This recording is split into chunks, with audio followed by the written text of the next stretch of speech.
वाघोली येथील पार्वतीबाई गेनबा मोझे इंजिनिअरिंग कॉलेजमध्ये रात्रीच्या वेळी पैसे घेऊन विद्यार्थ्यांना पेपर लिहिण्यास देण्याचा गैरप्रकार पोलिसांनी उघडकीस आणलाय। या प्रकरणी एका प्राध्यापकासह 3 विद्यार्थ्यांवर गुन्हा दाखल करून कारवाई करण्यात आली। या घटनेनंतर वाघोली येथील किशोर सातव यांनी पत्रकार परिषद घेऊन कॉलेजमधील अनियमिततांबाबत गंभीर आरोप केले। सातव यांनी सांगितले की अटकेत असलेला प्राध्यापक प्रतीक सातव हा पूर्वी कॉलेजचा मुख्य परीक्षा अधिकारी होता। त्याच्या गैरकृत्यांबाबत सावित्रीबाई फुले पुणे विद्यापीठाच्या परीक्षा आणि मूल्यमापन मंडळाकडे यापूर्वीच लेखी तक्रार करण्यात आली होती।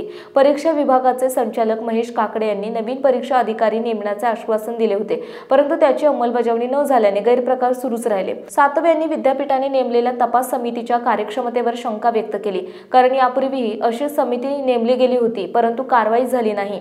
तसेच कॉलेजकडून विद्यार्थ्यांकडून अवाजवी शुल्क आकारले जात असल्याची तक्रार शुल्क नियमन समितीकडे केली असल्याचे त्यांनी नमूद केले। सातव यांनी मागणी केली की कॉलेजने आकारलेले अतिरिक्त शुल्क विद्यार्थ्यांना परत केले जावे आणि विद्यापीठाने या कॉलेजचे परीक्षा केंद्र दुसरीकडे हलवावे।